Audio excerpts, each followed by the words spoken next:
ដកខ្លួនចេញពីអន្ទាក់ពាក្យសម្ដីដោះស្រាយចំនួនវប្បធម៌ដោយបង្ហាញភស្តុតាងប្រវត្តិសាស្ត្រជាក់ស្ដែង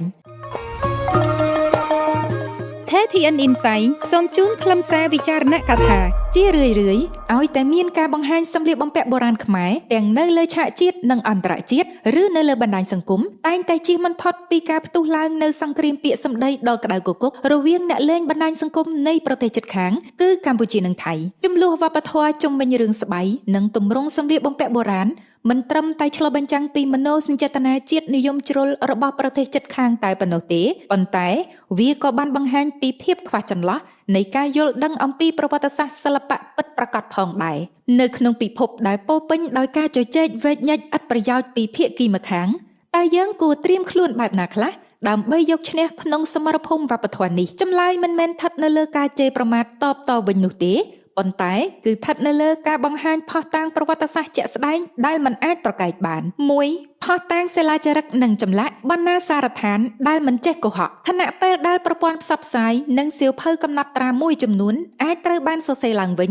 ឬកែប្រែទៅតាមនិន្នាការនយោបាយសម័យទំនើបប៉ុន្តែចម្លាក់បុរាណនៅលើជញ្ជាំងប្រាសាទគឺជាភស្តុតាងរស់ដែលឈរជើងរាប់ពាន់ឆ្នាំមកហើយបាននិយាយអំពីការប្រើប្រាស់ស្បៃឬក៏ក្រណាត់ពានាពាក់ឈៀងដែលបច្ចុប្បន្នភាគីថៃតែងតែអះអាងថាជាអត្តសញ្ញាណផ្ដាច់មុខរបស់ខ្លួននោះភស្តុតាងជាក់ស្ដែងបានបង្ហាញយ៉ាងច្បាស់នៅលើចម្លាក់អប្សរា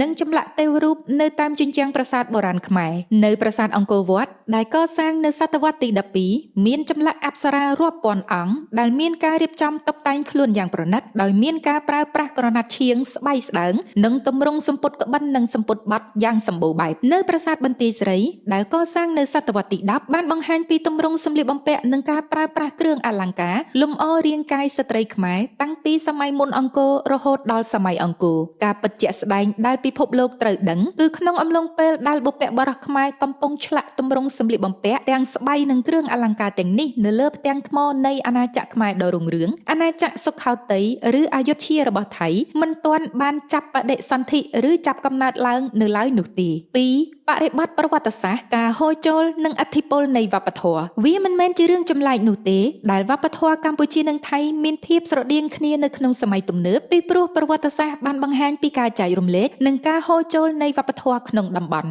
បន្ទាប់ពីការដួលរលំនៃសម័យអង្គរវប្បធម៌របាំព្រះរាជទ្រព្យគំនូរនិងទម្រង់សម្លៀកបំពាក់ព្រះបរមរាជវាំងខ្មែរបានហូរចូលទៅក្នុងរាជវាំងអយុធ្យានិងរតនកោសិនរបស់ថៃយ៉ាងជ្រាលជ្រៅប៉ុន្តែអ្វីដែលជាបញ្ហាក្នុងពេលបច្ចុប្បន្នគឺការដែលអ្នកលេងបណ្ដាញសង្គមថៃមួយចំនួនព្យាយាមកាត់ផ្ដាច់ឫសគល់ប្រវត្តិសាស្ត្រភាគខាងដើមហើយយកទម្រង់សម្លៀកបំពាក់ដែលបានអភិវឌ្ឍចុងក្រោយនៅក្នុងសម័យរតនកោសិនដូចជាឈុតថៃព្រះរាជនិយមក្នុងសតវត្សទី20មកធ្វើជាបន្ទាត់វាស់វែងហើយចោទប្រកាន់កម្ពុជាថាជាអ្នកចម្លងទៅវិញ3យុទ្ធសាស្ត្រយកឈ្នះបដូរពីអារម្មណ៍ខឹងក្រោធក្តៅក្រហាយមកជាការស្រាវជ្រាវបែបវិទ្យាសាស្ត្រដើម្បីការពារនិងលើកកម្ពស់សម្លៀកបំពាក់បុរាណខ្មែរឲ្យមានប្រសិទ្ធភាពទាំងនៅលើឆាកជាតិនិងអន្តរជាតិយើងគួរប្រើយុទ្ធសាស្ត្រចាស់ទុំនិងប្រកបដោយភាពឆ្លាតវៃការចងក្រងឯកសារជាអន្តរជាតិយើងត្រូវការបោះពុម្ពផ្សាយសៀវភៅវចនានុក្រមសម្លៀកបំពាក់បុរាណនិងបែបវិទ្យាសាស្ត្រជាភាសាបរទេសពិសេសគឺភាសាអង់គ្លេសឲ្យបានកាន់តែច្រើនការនិយាយ